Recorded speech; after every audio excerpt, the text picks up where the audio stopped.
been doing it for years and years. Keep those claps going. Clap it up for John Thorne, everybody! So we've got two Johns, two in the lobby and two right here. Does anybody have to go to the bathroom? Okay. So I moved here from Cleveland. I moved to Brooklyn from Cleveland. When I tell my friends at home I was moving to Brooklyn, they say, oh, 12 miles south of the city, Brooklyn, Ohio? I'm like, no, the big one. And I moved here because I wanted to be closer to my son. And Ben has lived here for 6 years. I show up, I'm here for 6 hours, and I've already had 2 Uber drivers ask me, are you from out of town? Do you need a ride to the airport?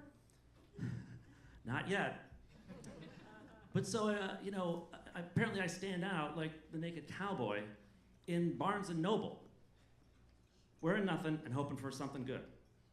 But, so I asked Ben, what should I wear? How do I fit into Brooklyn? And he takes one look at me and he says, well, not that. I was offended. I mean, I had ironed my best jeans. I had found the best New Balance shoes, which apparently are in style. And apparently I was wearing a t-shirt that said, if lost, do not return. So I said, all right, Ben, then what am I supposed to wear to look cool? He said, a zipped baggy sweatshirt. I have never owned a zipped sweatshirt in my life. In Ohio, we wear hooded sweatshirts to rake leaves, to go to Home Depot, and to brag about that I was a baseball coach for Little League 12 years ago. So I thought, where should I go to find a zipped hoodie? Where does a middle-aged man go to find a zipped hoodie? I think Kohl's. Kohl's didn't have any, so I went to the next best bet, Amazon. You do a search for trendy zipped hoodie.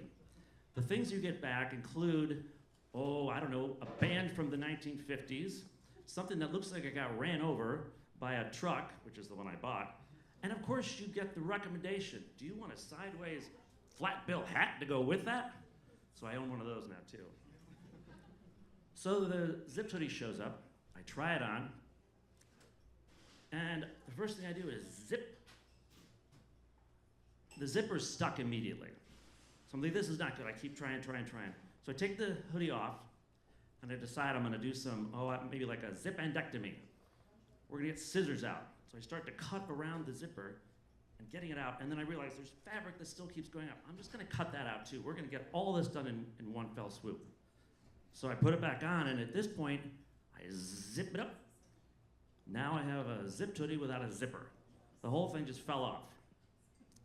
And Ben says, what did you do? I said, I'm just trying to fit in. So clearly that didn't work. The other thing I realized, I don't know how to get around. I'm new. In Cleveland, you just get in the car and drive to your neighbor's house 2 doors down. Here, you have to figure out what's the best way to do it. So we already discovered the Uber, and I figured I'm gonna try a city bike. This can't be hard. I've been riding a bike my whole life.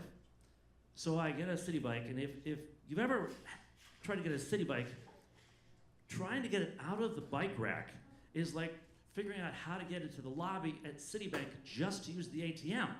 There's no easy way. So I finally get the bike.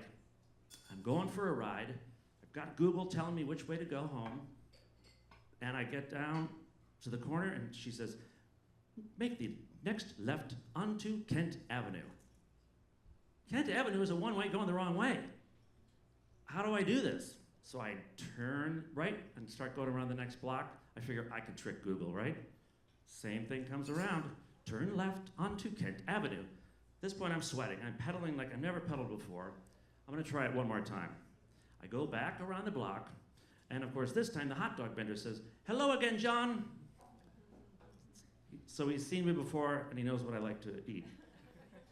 So at this point, I go back to the bike rack. I put that little bike back, and I get an Uber, and I'm greeted with the same thing apparently every Uber driver says. Are you from out of town? Are you going to the airport? I just put my head back down, and I look out the window at all the one-way signs. So the other key thing is, I moved here to be close to Ben, so I figured I gotta spend more time with Ben. But it's been tricky. He's busy. So I was at Bergen Bagels, and I thought, going to get him a bagel. So I text him and said, Ben, I got you a bagel. I'm headed your way. Ooh, Bubbles. Bubbles on the phone. Means he's texting back. Sorry, Dad, I'm busy today. I can't. But then there's Bubbles again. And he says, maybe tomorrow.